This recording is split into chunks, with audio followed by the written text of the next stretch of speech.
So picture this. It's September 30th, 2014. You've just bought the Dungeons & Dragons 5th edition Monster Manual, and you're gearing up to run your very first game for your friends. And after hours of prepping and trying to get a handle on the rules, your players finally arrive in the Everfall Glades, on the hunt for a missing elven companion. The scene is set, the tension is high, and then, bam, a blur leaps through the air and lands right on the cleric. It's lunging for his neck with a bite attack.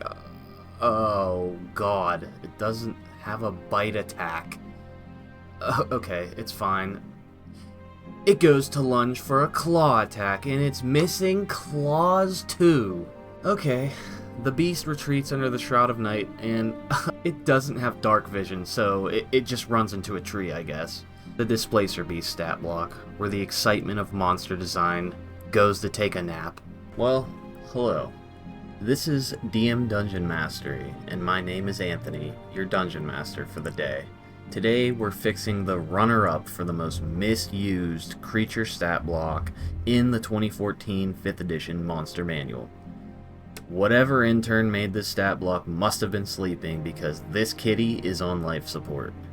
So let's make it the king of the Fey jungles once more and get into it immediately, starting with the basic 2014 stat block. Alright, starting off at the top, the Displacer Beast from 2014's 5th edition Monster Manual. Now, as you can hear in my voice, I'm not very excited to look at this very lacking stat block, but let's get into it for your enjoyment and my disparity. So, we're working with a large monstrosity, so that does mean it's naturally occurring, but it's not a beast. Keep that in mind. It's lawful evil, so these are inherently evil beings. Armor class 13, that's fine. Hit points 85, that's fine. Speed of 40 feet. Could be better. In the lore, it states that they are incredibly fast, to the point to where it is hard to hit them, because they can move faster than the normal person can almost keep track of them at times, so I'm going to be changing that. And they also have a climbing speed, which is obviously absent here, as you can see. The ability scores are good except for intelligence and charisma. For a beast, 6 intelligence would be pretty high, but it is a creature that can speak, so it almost seems like it's sapient in a way. So I think the intelligence and the charisma should be swapped, in my opinion, which I will be doing on my stat block. As you can notice, there's a glaring problem immediately. It is missing stealth proficiency. It's an ambush predator, and it does not have stealth proficiency. I don't know what they were thinking. Passive perception is 11, which is also pretty low for a creature who tracks things. Languages, it doesn't speak anything, but in the lore it does say that some of them can speak common, so we might be adding that. Now here comes the credit where the credit is due. Avoidance and Displacement. These are pretty interesting abilities. Avoidance is a very roguelike ability that just states that if the saving throw against a spell or an ability would cause it to take half damage, it instead takes no damage. And if they succeed the saving throw and they take half damage, they instead take no damage, which is pretty good. And then we have Displacement, the iconic ability for this creature. It projects a magical illusion that makes it appear to be standing near its actual location, causing attack rolls against it to have disadvantage. If it is hit, however, this trait is disrupted until the end of its next turn. This trait is also disrupted while the Displacer Beast is incapacitated or has a speed of 0. So if you hold monster, somehow lock it down, this ability will go away, which is a cool interaction. It gives a bit of dynamic combat scenarios for this creature. But other than that, we come to what is possibly the worst set of actions that I have ever seen on a creature that has as much lore as the Displacer Beast has. It makes 2 attacks with its tentacles, and that is it. The cat monster doesn't have a claw attack or a bite attack. Do I need to say anything else? Now, the tentacle attack does a d6 bludgeoning and a d6 piercing, which is okay, I guess. It also states in the rules that, excuse me, not the rules, in the lore, that these barbs at the end of their tentacles are strong enough to punch through steel. Let's get into my stat block. Alright, here we are with my Displacer Beast stat block.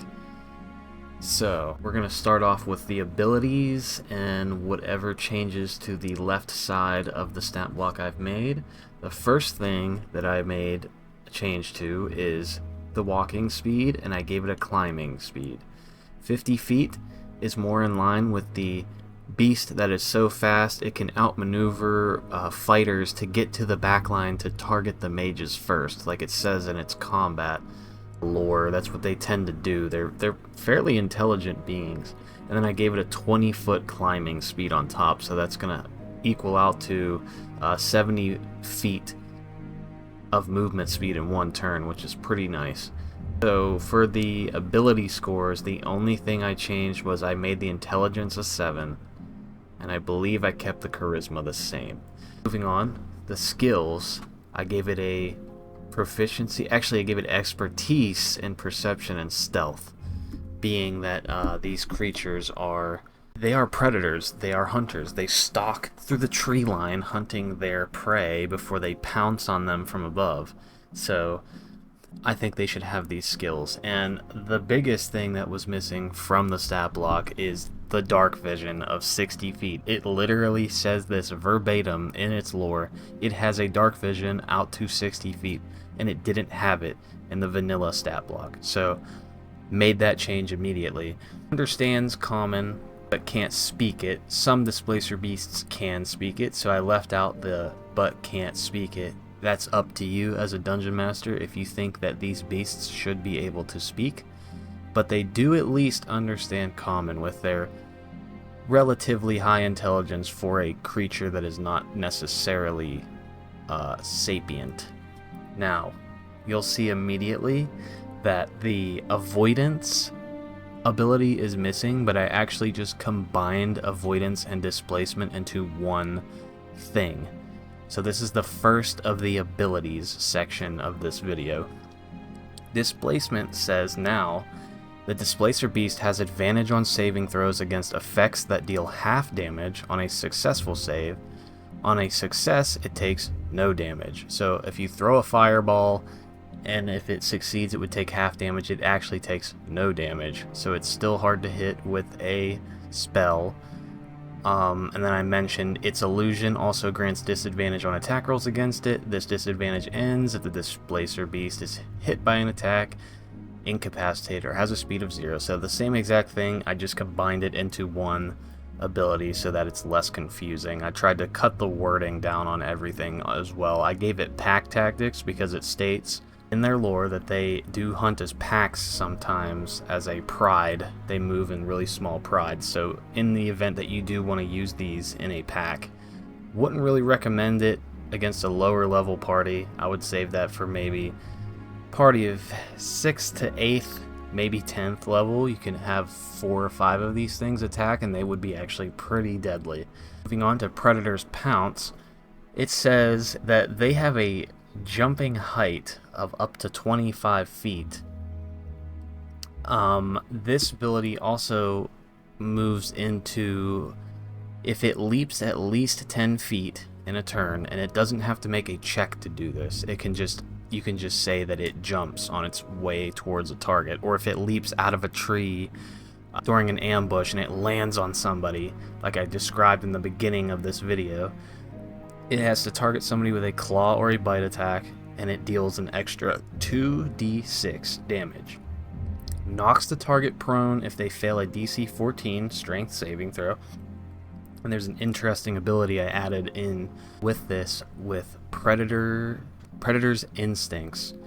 Now, if we look at this ability, it's really cool. The Displacer Beast can use a bonus action to dash, disengage, or hide. So just like a rogue, it can weave in and out of combat at its leisure. if it has a bonus action available. It has advantage on dexterity stealth checks to hide a natural terrain, so this is going to be a very hit and run predator now, like it should be. It has advantage on wisdom perception checks relying on hearing or sight. The creature is actually not a smell-based creature in terms of hunting. It uses its sight and its hearing to track things. If a creature is prone, the Displacer Beast can enter its space, reducing its speed to 0. So it's visualized like it knocks somebody to the ground and it kind of stands on top of them. The Displacer Beast is considered to be grappling the creature, and it can end this effect at any time if it chooses. Now, that is the abilities for the creature. We're going to be moving on to the actions next. Alright, before we move into the actions, I made a quick change. I took out the portion of Predator's Instincts that says it can move as a bonus action. It can dash, disengage, or hide as a bonus action, and I just put that in the bonus action category to make it less confusing. So anyways, let's start off with the actions, the new and improved actions that are not just a tentacle attack. So, first thing you'll notice, as a CR4 creature, this creature can attack 4 times in one turn. It's a lot, but bear with me, I'll make an explanation as to why I did this. There are CR1 creatures that can attack 4 times in one turn, namely the Modron. It's the 4-sided Modron, I think it's the Quadrone. And then there's also the Pentadrone, which is a CR2, and that can attack 5 times in one turn. So I don't think it's too out of the ordinary for a CR4 creature to be able to attack 4 times in one turn. So you'll see it still has the tentacle attack, but I renamed it to Barbed Tentacles because that's how they're described in its backstory, in its lore. These still have the range of 10 feet, but I did also make the change that these count as magical bludgeoning and piercing damage, with the addition of when the creature gets hit by this, it has to succeed on a DC 14 strength save or be knocked prone. So that's a very flavorful addition to that ability. That's kind of the Displacer Beast's iconic attack. I think it should have more than just it does piercing and bludgeoning damage. And then it has a basic bite attack. Took me 2 seconds to make it. Don't know why Wizards of the Coast couldn't do that. It has a basic claw attack. It can make 2 tentacle attacks, a bite, and a claw attack in one turn. And here's a recharge ability that is a pretty fun maneuver, but it's a very specific ability that has to have a couple pre-existing conditions before it can use it. So, how this ability works is the Displacer Beast can use this action to perform a vicious bite attack against a prone creature it is standing on. So if we go back to Predator's Instincts, if it knocks a creature prone, it can stand on it in its space. So this is sort of like the predator is making the killing blow on its prey, and how it works is visually describe it as the Displacer Beast bites towards the throat of the prone creature. It takes 6d6 piercing damage, which would be the total amount of damage that you would take in one turn if all the attacks did hit you from the other attacks if you used multi-attacks. So it doesn't do more damage than what it's actually capable of. But with the caveat that after it takes this damage, its speed is reduced to 0, and it cannot take reactions until the end of its next turn. Now, this happens automatically. The creature does not have to make an attack roll for this to happen, but it has to be standing on a prone target for it to happen. So, it's a pretty cool ability. It's a recharge ability, so at the start of each of its turns after it uses this for the first time, it has to roll a 6 on a d6, or it can't use the ability again until it recharges. I think this is a cool ability. This is very fitting for an apex predator that comes from the Feywild. It's literally distorting reality around it. It needed a big ability, in my opinion. That's why using multiple of these against, one party would make it a little hard, especially for a lower level party. So that's it for the actions. Now we'll just move quickly to the bonus actions. Hunter's Quarry says that if the Displacer Beast is standing on a creature that is prone from its predator's pounce, it can make a bite attack as a bonus action. And remember, Predator's Pounce is this ability where if it jumps and it lands on a target and it knocks it prone, the target has to fail a strength save, essentially, before it can use this bonus action bite. And then we have the Unseelie movement where it can dash, disengage, and hide as a bonus action. It needed that to be able to weave in and out of combat so it doesn't just get surrounded and pounded on. And then the big thing here with its reactions, I gave it the Mage Slayer feat. It's a player ability typically, but it fits on the creature because it states in their combat tactics that Displacer Beasts often try to go after the spellcasters first. So you'll see when a creature within 10 feet casts a spell, the Displacer Beast can use its reaction to make a melee weapon attack against it. If the attack hits a concentrating creature, that creature has disadvantage on its concentration saving throw. The Displacer Beast has advantage on saving throws against spells cast by creatures within 10 feet of it. It's just a flavorful ability that fits in with the creature stat block, and I think that's gonna do it for our Displacer Beast. Definitely an improvement if you look at even just the comparison. This bland, small stat block that has really nothing unique about it other than the avoidance and displacement, now to this. Little more complicated, obviously. If you're newer, it might be a little more overwhelming to look at a bigger stat block, but I think it's not that bad if you just read the abilities beforehand. The actions are all fairly self-explanatory. The bonus actions are fairly self-explanatory. Yeah, that's my Displacer Beast. So if you guys have any suggestions for new creatures that I can do after this one, leave it down in the comments, and don't forget to like and subscribe. I appreciate you all very much. I will see you in the next one.